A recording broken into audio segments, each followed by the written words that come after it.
Hello everyone, Poddar বাড়িতে সাজতে আসেন বুড়িমা ভিডিওটাই তোমরা অনেক ভালোবাসা দিয়েছো, তাই ভাবলাম তোমাদের সাথে এই ব্যাপারে আরও বেশ কিছু তথ্য শেয়ার করি। বাই দ্য ওয়ে, ফেসবুক ভিউয়ার্সদের আমি বলে দিচ্ছি, আগের ভিডিওটা তোমরা ইনস্টাগ্রামে পাবে, কারণ আমি ওটা ফেসবুকে আপলোডই করিনি। তো চাইলে তোমরা ইনস্টাগ্রামে গিয়ে ভিডিওটা চেক আউট করতে পারো। তো এবার আসি মেন টপিকে। আমাদের বাড়ির কালী পুজো আনুমানিক 383 বছরের অতি প্রাচীন একটি পুজো, যার অনেক অনেক পৌরাণিক গল্পের মধ্যে ঠাম্মার কাছ থেকে যে কথাটা আমি ছোট থেকে শুনে বড় হয়েছি সেটা হলো মা আসেন আমাদের বাড়িতে সাজতে। আর তোমরা যে ফুটেজটা এখন দেখলে সেটা হচ্ছে আমাদের ঠাকুর পাটে ওঠার ফুটেজ, আর দিনটা ঠিক শুরু হয় এখান থেকেই। কথিত আছে আজ থেকে আনুমানিক 383 বছর আগে পুষ্পমণি দাসী স্বপ্নাদেশ পেয়ে এই ঠাকুর প্রতিষ্ঠা করেন, এবং পরবর্তীতে সুবল পোদ্দারের আমলেই বুড়িমার নাম চারিদিকে সুপ্রসিদ্ধ হয়ে ওঠে, এবং আজও তিনি নিজ মহিমায় বিরাজমান এতগুলো প্রজন্ম পরেও। ঠাম্মার মুখে শুনেছি বুড়িমা নাকি 3 বাড়িতে 3 রকমের সেবা গ্রহণ করতে আসেন। চাঁদুনি বাড়িতে ভোগ খেতে আসেন, আমাদের বাড়ি অর্থাৎ পোদ্দার বাড়িতে গহনা পরতে আসেন, সাজতে আসেন, আর জর্জ বাড়িতে বিশ্রাম নিতে আসেন।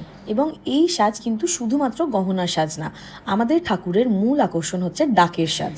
এই সাজ আগে সাদা সুতো দিয়ে প্রস্তুত করা হলেও এখন উইথ টাইম অনেকটাই আমরা মডিফাইড ভার্সন দেখতে পাই ডাকের সাজের। আমরাও ছোটবেলায় দেখেছি চালকে একদম গলিয়ে দিয়ে এক প্রকার আঠা প্রস্তুত করা হতো, আর সেই আঠা দিয়েই শুধুমাত্র ডাকের সাজ পরানো হতো। কিন্তু এখন গ্লু গান, স্টেপলার সবকিছুই ব্যবহার করা হয়। আর এসব রকমারি গহনার সাথে সাথে আমাদের বুড়িমার সাজের আরেকটি বিশেষ অঙ্গ হলো মোমের মালার ব্যবহার। পুজোর অন্তত মাস 2 আগে থেকেই এই মালা তৈরির কাজ শুরু হয়ে যায়। আর আমি যতদূর শুনেছি এই মালার যিনি শিল্পী, ওনারাই জেনারেশনের পর জেনারেশন ধরে আমাদের বুড়িমার জন্য এই মালা প্রস্তুত করে আসছেন। তো যাই হোক, এবার আসি গয়না পরানোর নিয়মাবিধিতে। চতুর্দশীর দিন রাতে ঠাকুর পাটে ওঠার পর থেকে যতক্ষণ না সূর্যোদয় হচ্ছে সেই সময় সীমার মধ্যেই ঠাকুরের গয়না পরানো সম্পন্ন করতে হয়। আর ভোর হওয়ার সাথে সাথে ঢাকের বাজনার মাধ্যমে পাড়া প্রতিবেশীদের মায়ের দর্শনের জন্য আহ্বান করা হয়, আর শুরু হয়ে যায় দে পরিবারের কালী পুজো।